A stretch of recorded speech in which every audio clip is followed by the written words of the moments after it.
Hello students, तो पिछले class में हम लोगों ने फोटोसिंथेसिस का जो लाइट रिएक्शन होता है उसके बारे में पढ़ा था, है ना। दैट मीन्स फोटोकेमिकल फेज के बारे में पढ़ा था और उसमें हमने देखा था कि ये जब प्रोडक्ट के तौर पर हमें एटीपी एंड एटीपीएच मिला था और साथ में ऑक्सीजन भी रिलीज हुआ था। लेकिन हम लोगों ने तो पढ़ा है कि फोटोसिंथेसिस वो प्रोसेस है जिसके थ्रू फूड का प्रिपरेशन होता है, लेकिन अभी तक हम लोग फूड का प्रिपरेशन नहीं कर पाए थे, है ना। तो लाइट रिएक्शन के बाद, फोटोकेमिकल फेज के बाद फूड प्रिपेयर करने का जो फेज आता है उसको हम लोग बायोसिंथेटिक फेज बोलते हैं, है ना। लेकिन ये बात है उस समय की जब बायोसिंथेटिक फेज का जो मैकेनिज्म है एक्चुअली किस तरीके से ग्लूकोज का फॉर्मेशन होता है ये पता नहीं था, है ना। ये जस्ट वर्ल्ड वार 2 की बात है, उसी समय की बात है। तो इसको पता लगाने के लिए एक साइंटिस्ट जिनका नाम था मेल्विन केल्विन, उन्होंने कुछ एक्सपेरिमेंट करा, है ना। उन्होंने अपने एक्सपेरिमेंट के लिए ग्रीन अलगा को सेलेक्ट किया था एंड रेडियो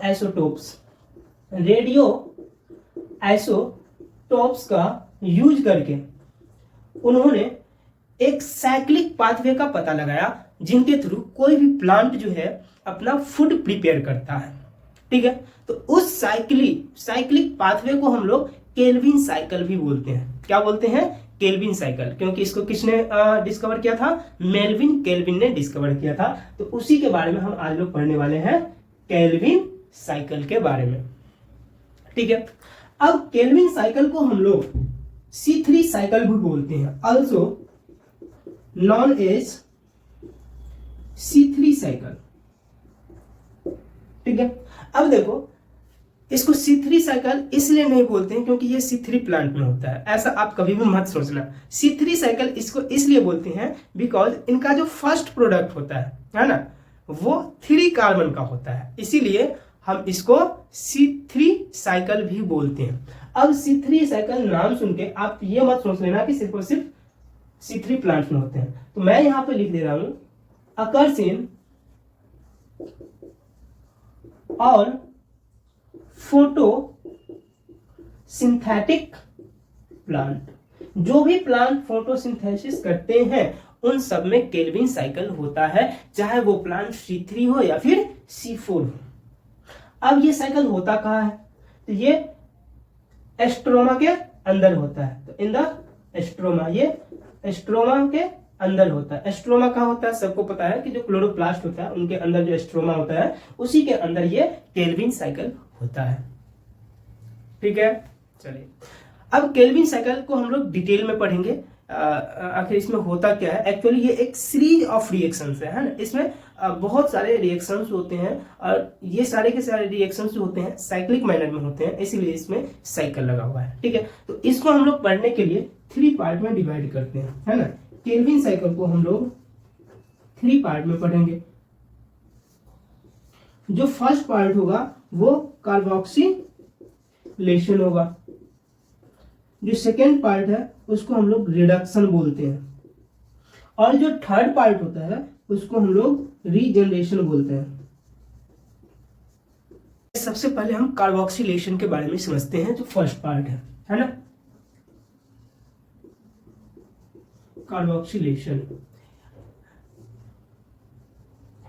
कार्बोक्सिलेशन का मतलब होता है fixation of CO2 into a stable organic compound, है ना। तो यहां पे लिख सकते हैं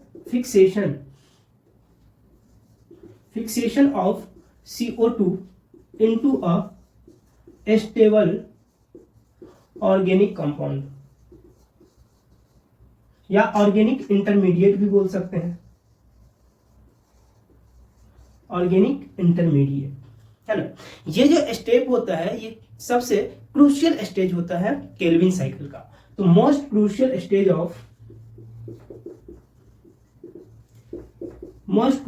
स्टेज ऑफ केल्विन साइकिल।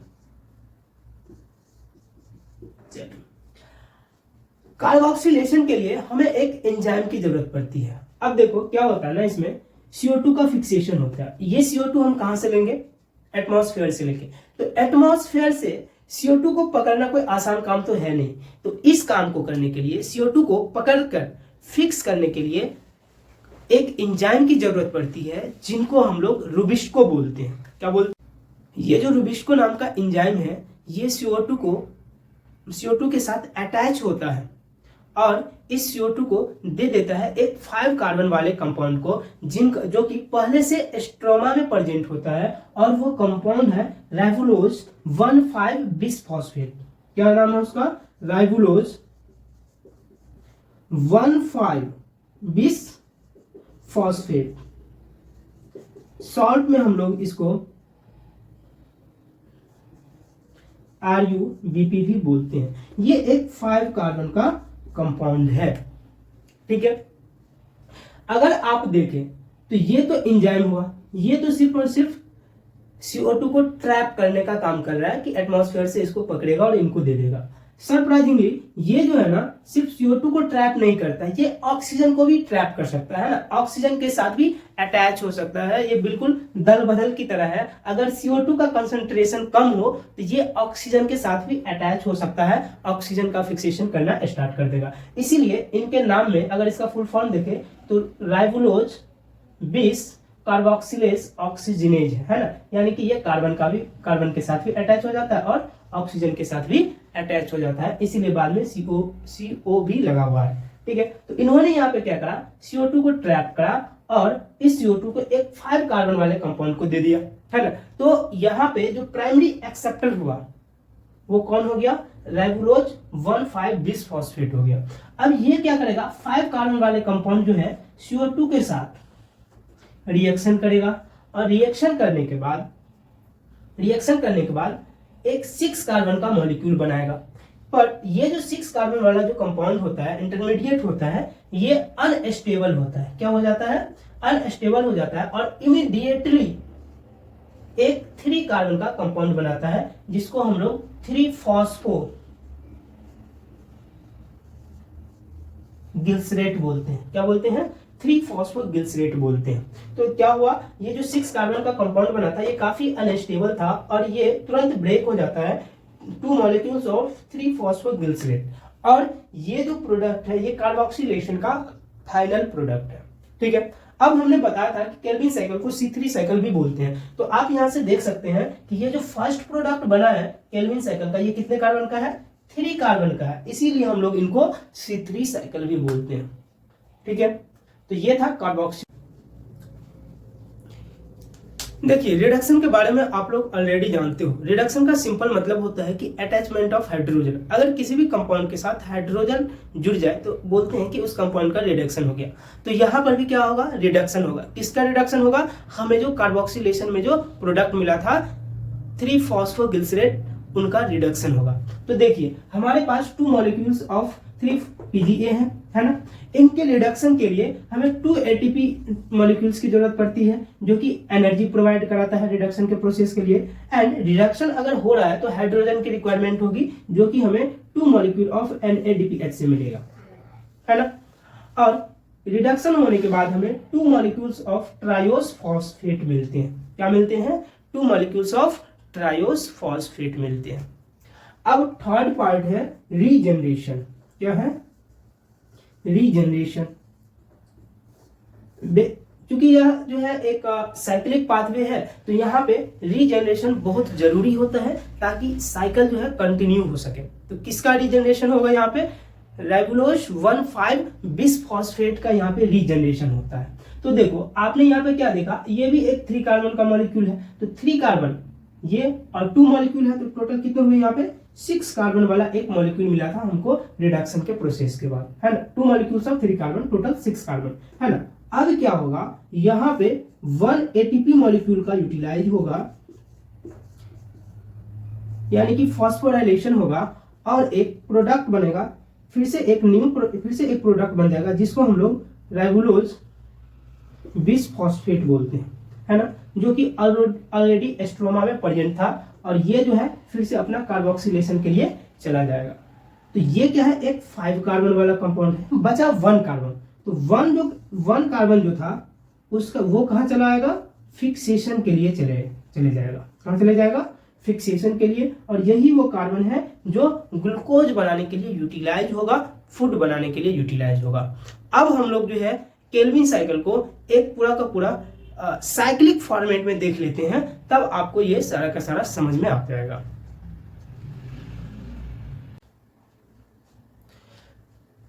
तो केल्विन साइकिल को हम लोग अब एक साथ देख लेते हैं ताकि आपको ये सारा का सारा प्रोसेस क्लियर हो जाएगा। देखिए, ये जो राइबोलोज 1,5 बिसफॉस्फेट नाम का कंपाउंड था, ये ऑलरेडी प्रेजेंट होता है एस्ट्रोमा में। कहाँ प्रेजेंट होता है?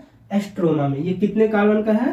5 कार्बन का कंपाउंड है जो कि एस्ट्रोमा में प्रेजेंट होता है और यही एक्सेप्ट करता है कार्बन डाइऑक्साइड को। इसीलिए हमेशा एक क्वेश्चन पूछा जाता है कि primary acceptor of carbon dioxide कौन होता है? तो इसको हम लोग क्या बोलते हैं? Primary acceptor of CO2। याद रखिएगा, बहुत बार पूछा गया क्वेश्चन है।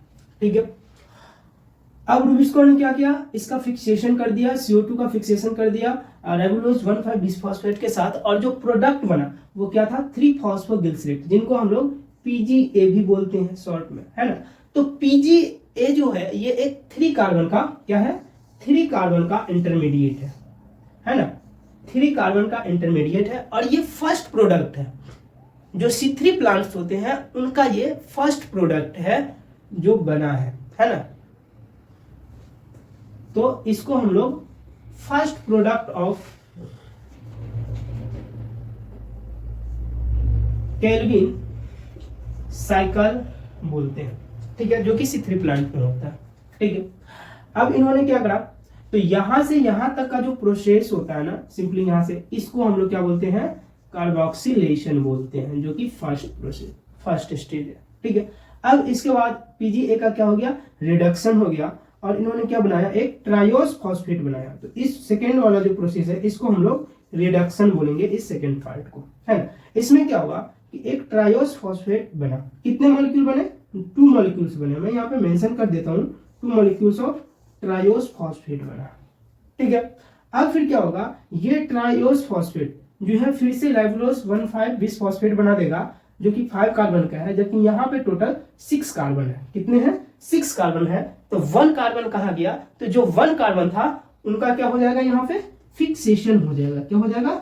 फिक्सेशन हो जाएगा। लेकिन एक कार्बन से ग्लूकोज तो बनेगा नहीं, है ना, या फिर सुक्रोज, कोई भी जो फूड होता है, ग्लूकोज हो, सुक्रोज हो, वो तो नहीं बनेगा। तो क्या होगा? फिर से एक बार ये साइकिल ऑपरेट होगा, तो 2 कार्बन हो गया। इसी तरीके से अगर ये साइकिल अगर 6 टाइम्स ऑपरेट हो तो हमारे पास कितने कार्बन फिक्स हो जाएंगे? 6 कार्बन फिक्स हो गए। अब तो कोई हम सुक्रोज बना सकते हैं ना। तो इस तरीके से यहां पे आपको क्या मिल जाएगा? सुक्रोज बन गया। क्या बन गया? सुक्रोज बन गया, है ना। और सुक्रोज बनाने के लिए आपको कितने केल्विन साइकिल की जरूरत पड़ी?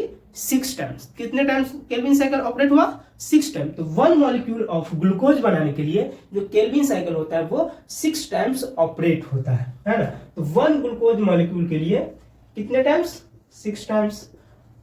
तो एक ग्लूकोज मॉलिक्यूल बनाने के लिए आपको कितने ATP की जरूरत होगी? तो हमने देखा है कि अगर 1 टाइम्स ये साइकिल चले, है ना, थर्ड पार्ट में यहाँ पे हम लोग रीजनरेशन लिख सकते हैं। तो क्या हुआ? यहाँ पे हम लोगों को 2 मॉलिक्यूल्स ऑफ ATP यहाँ पे और 1 मॉलिक्यूल ऑफ ATP यहाँ पे, यानी कि 1 बार अगर ये साइकिल होता है तो 3 ATP की जरूरत पड़ती है। और एक ग्लूकोज मॉलिक्यूल बनाने के लिए हमें 6 टाइम्स ये साइकिल चलाना पड़ेगा, है ना। तो 6 टाइम चलेगा, तो क्या हम लोग 6 से मल्टीप्लाई कर दे 3 ATP को, तो कितने होंगे? 18 ATP की जरूरत पड़ेगी 1 ग्लूकोज मॉलिक्यूल बनाने के लिए। ठीक है, इसी तरह से अगर आपसे पूछ दे कि कितने मॉलिक्यूल्स ऑफ NADPH की जरूरत पड़ेगी 1 ग्लूकोज मॉलिक्यूल के फॉर्मेशन के लिए, तो एक कार्बन के फिक्सेशन में हमें 2 NADPH की जरूरत पड़ी है और ये 6 कार्बन का फिक्सेशन होना है, तो यहाँ पे कितने होंगे? 12 NADPH की जरूरत पड़ेगी। ठीक है, पूछा गया क्वेश्चन है ये सब, और कई बार पूछते हैं आपसे, हो सकता है कि ये बोल दे कि हमें 4 कार्बन ही फिक्स करना है, आप बता दो कि हमें कितने ATP की जरूरत पड़ेगी। तो आपको याद रखना है कि 1 टाइम अगर ये 1 कार्बन का फिक्सेशन होगा तो कितने ATP या NADPH की रिक्वायरमेंट होती है, उसको 4 से मल्टीप्लाई कर दो। तो क्वेश्चन कुछ भी बनाया जा सकता है और पास्ट में भी नीट वालों ने बनाया है ऐसा क्वेश्चन। ठीक है, अब आपको क्या याद रखना है कि प्राइमरी एक्सेप्टर क्या है, CO2 का कौन है, ये याद रखना है। First product of Calvin cycle क्या होता है, ये याद रखना है। और ये जो ATP वगैरह होता है ना, ये जो ATP, कितने ATP की जरूरत पड़ेगी 1 टाइम्स, अगर 1 कार्बन का फिक्सेशन हो तो कितने ATP, कितने NADPH की जरूरत पड़ती है, ये सब आपसे जो है पूछा गया क्वेश्चन है और काफी ज्यादा क्वेश्चन आते हैं, इसीलिए केल्विन साइकिल को आप याद रखिएगा। ठीक है, चलिए।